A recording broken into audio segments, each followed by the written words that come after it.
It's time to now go into the juicy stuff. We've talked about the movie, the victim, the villain, and the hero, and how they behave the way they behave. Now let's look at how can we actually step out of these roles and become mature, neutral, and change destinies, our own and other people's destinies. Let's start the journey. One of the big problems in life today is that people have got a word in their mind called motivation.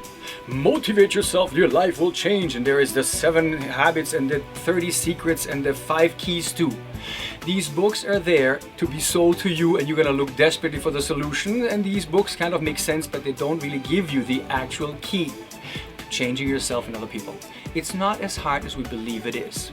There's 2 parts to it. Part number 1, actually in our life we always have results. You are rich, you are poor, you're happy, you're not happy, you have a career or your career is going nowhere. It's a result. Results come actually from taking action, right?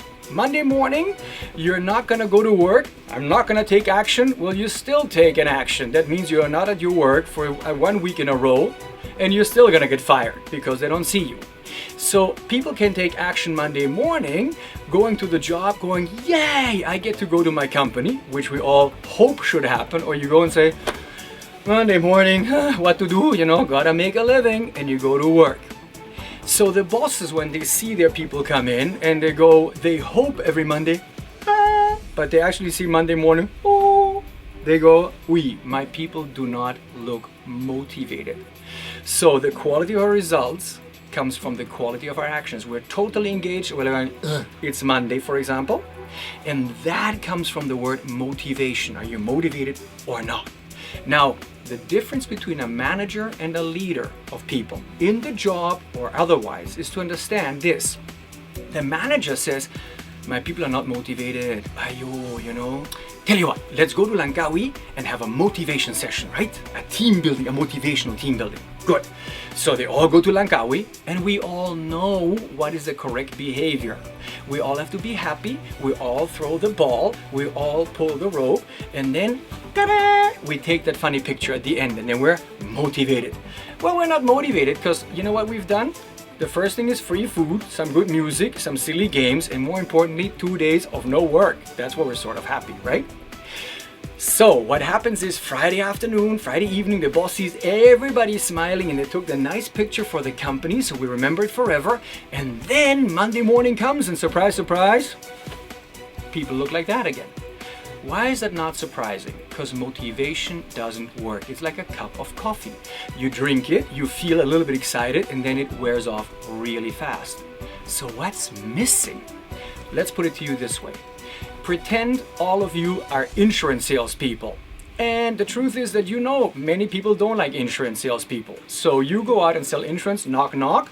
Insurance! What's gonna happen? Most of the people slam the door in your face and say, go away. Of course, after 1 week, you're not gonna be motivated. You're gonna be quite tired. So I'm your insurance boss and I say, let's motivate you. Off you go to Langkawi and you jump up and down, and go, insurance and we are good, and pull the rope and do all that stuff. So then, on Friday evening, I say, I've got a magic formula to change you and motivate you forever. When you go home today, you're feeling good. Excellent. You smile at the mirror Saturday morning because you're not going to work, and you say, I'm good 10 times. I'm good, I'm good, I'm good. You're going to feel great. It's called neuro-linguistical programming. You're pumping your happy hormones. On Sunday, you're still not working. I'm good, I'm good, I'm good. You're going to feel great because, again, you're not working. You're just pumping happy hormones. Monday, before you go and work, I'm good, I'm good, I'm good. You feel great because you're pumping happy hormones. At that moment, you're feeling good. You open up the door, you step outside, the first thing you see is a black cat. How do you feel now? Chances are that you're gonna go, black cat, and your emotions go down.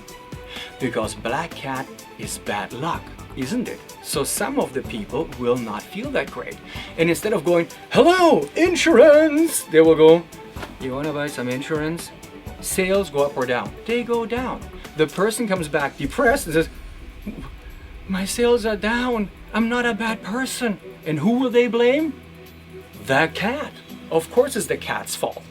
So the truth is that true or false? Well, I don't know. If you would put an Eskimo who's never seen a black cat to the same workshop. He will jump up and down, insurance, I'm good, I'm good, I'm good. Monday morning he goes out, he's never seen a black cat, opens the door, sees a black cat, and he might say, I don't know, whatever, it's not interesting to me, and still feel good and say, insurance, and his sales have gone up.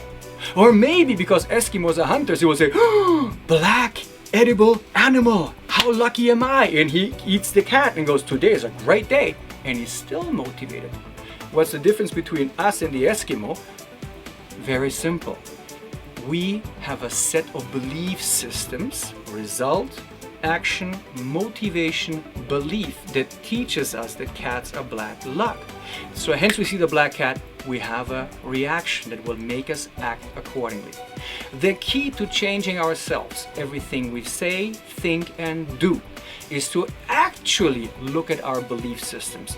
What has been taught to us that is non-negotiably true in somebody else's frame of mind, but doesn't work for me right now? Let's test it. Money is the root of all evils. Money doesn't grow on trees. Actually, we should be seen but not heard when the manager speaks. All these are dead wrong. Money doesn't grow on trees? Well, no, but it is actually not as hard to come by as we think. But because we say money is very tough to come by, we don't look at money. You have to be lucky to make money, for example. So instead of thinking, how could I become more successful, we avoid it altogether.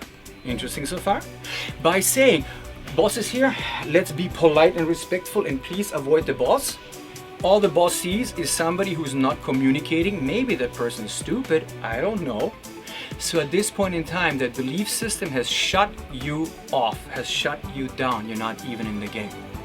Now, how do we change belief systems? And that's the only way we're going to be able to change our lives. There's a very specific path to achieve that. And it's got to do with cancer, funny enough. When people get cancer, there is a very specific road to change. The first thing is when people get cancer, people say, you go to the doctor and the doctor says, you've got cancer. Well, will the people say, yes, I agree, I've got cancer, what do we do? People say, no, I don't have cancer, wrong guy, not me. That's called denial. Step number 2, you see many doctors and the doctors confirm you've got cancer. So there's no way you can deny it. Do you think that people go, okay, I accept I've got cancer, so doc, what do we do?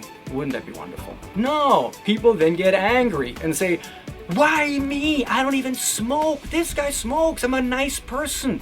People get angry when you point something out that's true. When we're finally past the anger, something even more interesting happens. People tend to get depressed and go, oh, I've got cancer. That is really painful.